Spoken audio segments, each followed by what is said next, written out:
کرام آپ پوچھیں گے مولانا میں جو کر سکتا تھا وہ میرا نوکر کر رہا ہے. اب جس کو اللہ نے امیر بنا دیا اب انہیں ایسے باتیں کرتا ہے. میں جو خدمت کر سکتا تھا وہ میرا نوکر کر رہا ہے.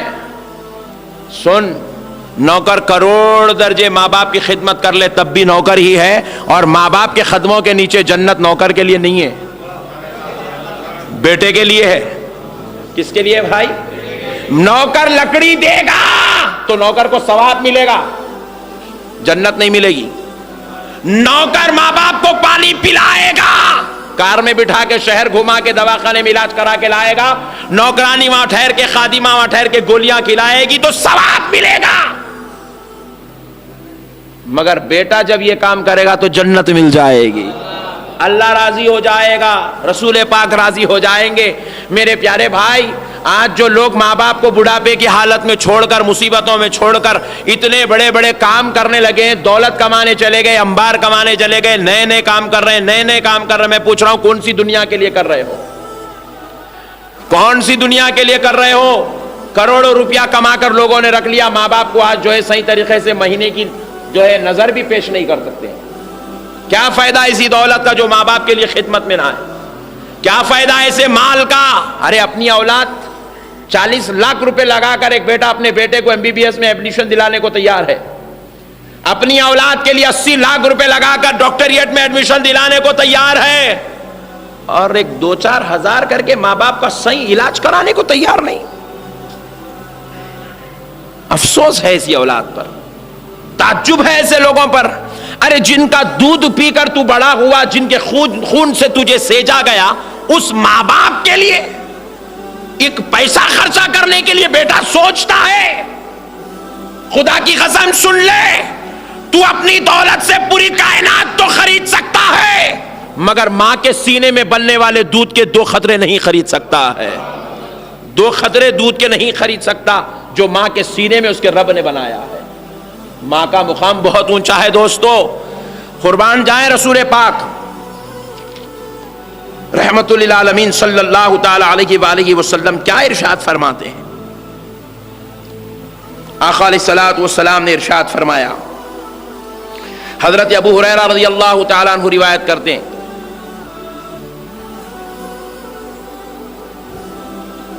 ایک صحابی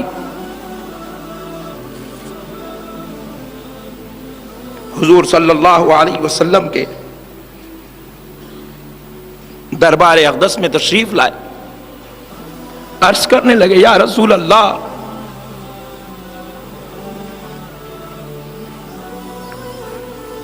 من احق الناس بحسن صحابتی،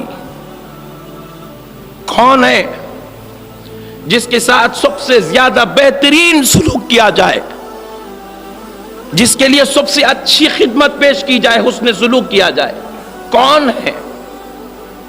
آقا علیہ الصلوۃ والسلام نے ارشاد فرمایا، قال امک، جس کے لیے تو سب سے اچھے اخلاق، حسن سلوک پیش کرنا چاہتا ہے، سن لے، وہ تیری ماں ہے، وہ تیری ماں ہے.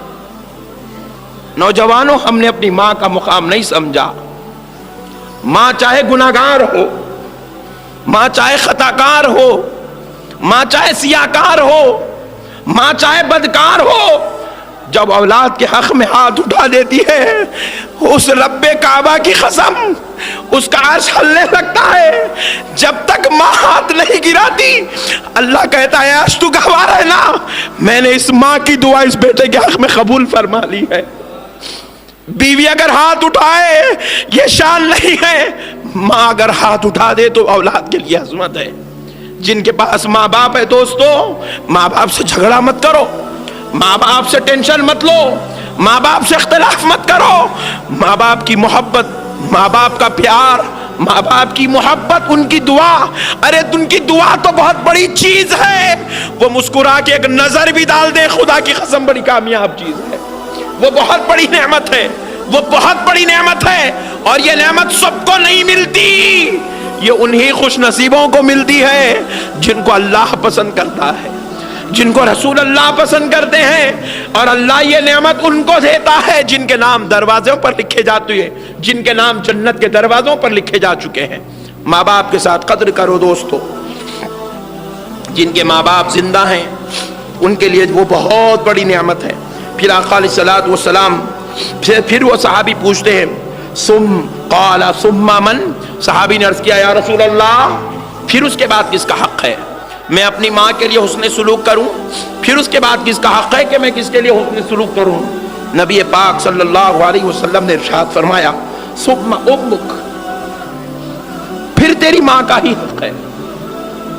ماموں کا ذکر نہیں کیے، چچا کا ذکر نہیں ہو رہا ہے، حتیٰ کہ پیدا کر جس کے ذریعے پیدا ہوئے اس باپ کا ذکر بھی نہیں ہو رہا ہے. کہا کہ پھر تمہاری ماں کا حق ہے کہ تم اپنی والدہ کے ساتھ حسن سلوک کرو.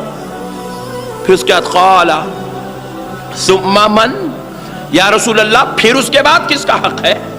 پھر صحابی نے پوچھا، تیسری بار پوچھا یا رسول اللہ پھر اس کے بعد کس کا حق ہے؟ آقا علیہ الصلوۃ والسلام نے فرمایا امک ثم امک. حضور نے پھر فرمایا تمہاری ماں کا حق ہے. تیسری بار بھی آقا علیہ السلام نے کہا کہ پھر اگر تو اور حسن سلوک بھی کسی کے ساتھ کرنا چاہتا ہے سن لے، پھر تمہاری والدہ کا ہی حق ہے کہ تم اسی کے ساتھ حسن سلوک کرو. اللہ اکبر. پھر اس کے بعد نبی کریم رحمت اللہ عالمین صلی اللہ علیہ وسلم سے وہ صحابی نے عرض کیا یا رسول اللہ صلی اللہ تعالی علیہ وآلہ وسلم قال ثم من، پھر اس کے بعد کس کا حق ہے؟ آقا علیہ السلام نے فرمایا ثم ابوک، تمہارے والد کا حق ہے کہ تم ان کے ساتھ حسن سلوک کرو. اب تمہارے والد کا حق ہے. 3 بار کہا حضور نے ماں کا حق ہے، ماں کا حق ہے، ماں کا حق ہے. چھوٹے مسائل میں نوجوان چھوٹے چھوٹے مسائل میں اپنے ماں باپ کو بڑی بڑی بات بولتے ہیں. ارے جو اولاد اپنے ماں باپ کے سامنے صبر نہیں کر سکتی تو پھر دنیا میں اور کیا کر سکتی ہے؟ میں مانتا ہوں کہ ہم غلطی پر نہیں ہوں گے، ماں باپ ہم کو بے جا غصہ کر رہے ہوں گے، بے جا بری بات بول رہے ہوں گے، بے جا بد کلامی کر رہے ہوں گے. سن لو اے نوجوانوں، جب ماں باپ بے جا بد کلامی کرے، غصہ کرے، کچھ برا کہہ دے، ایسے وقت گردن جھکا کے صبر کر لے. خدا کی قسم اسی وقت جنت میں ہمارا نام لکھا جائے گا، اسی وقت اللہ کی بارگاہ سے مغفرت ہمارے لیے اترے گی، اسی وقت نجات اترے گی. ارے جب ہم غلطی کریں اور ماں باپ برا کہے تو اس میں تعجب کی بات کیا ہے؟ جب ہم غلطی نہ کریں تب ماں باپ برا کہہ دے، تب صبر کرنا ہی کمال کی بات ہے، تب صبر کرنا ہی کمال کی بات ہے. اور یہ جو آج کل ماحول بنا ماں باپ سے دور رہنے کا، میں آپ سے ادباً ملتمس ہوں دوستو، اس کو چھوڑ دو، یہ ماحول کو چھوڑ دو. ماں باپ سے دور رہنے کی ترکیب ہی مت بناؤ، یہ ایسا منحوس خیال ذہن میں آنے ہی مت دو ماں باپ سے دور رہنے کا. ماں باپ کے بالکل قریب، انتہائی قریب ماں باپ سے جتنا ہم قریب رہیں گے، یاد رکھیں اللہ کی رحمت ہم پر اتنی نازل ہوں گی، اللہ ہم پر اتنا راضی ہو جائے گا.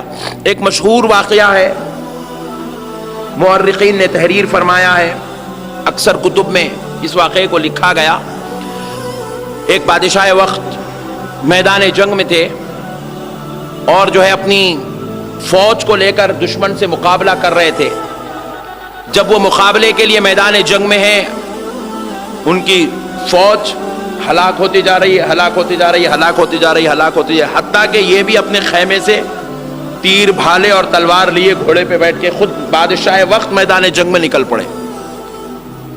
اتنی شکست ان کے قریب آ گئی تھی کہ ان کو خود کو نکلنا پڑا. ان کی فوج ایسے تباہ اور برباد ہو رہی تھی، ہلاک ہو رہی تھی، خود ان کو نکلنا پڑا. جب یہ میدان جنگ میں گئے، صبح سے لے کے شام تک دشمن سے لڑتے لڑتے لڑتے لڑتے رہے.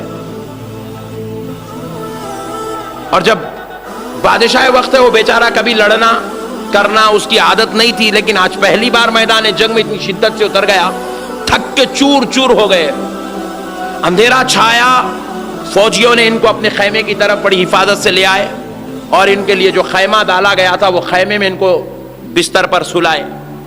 جیسے یہ لیٹتے ہیں، کسی نے آ کر کان میں خبر دی. جیسے آپ کی والدہ کو معلوم ہوا کہ آپ میدان جنگ میں اتر چکے ہیں تو وہ بے چین ہو کر میدان جنگ میں آ چکی ہے. تو پوچھتے ہیں میری ماں کہاں ہے؟ بولے ادھر بازو میں خیمہ ہے، آپ کی ماں اسی خیمے میں ہے، اور وہ آپ کے لیے رو رو کر دعائیں کر رہی ہے، وہ آپ کے لیے دعائیں کر رہی ہے۔ تو بادشاہ وقت اٹھے، اپنی ماں کی زیارت کے لیے گئے، اپنی ماں سے ملاقات کے لیے گئے، بازو جا کر دیکھتے ہیں تو ماں سجدے میں سر رکھی رو رہی ہے۔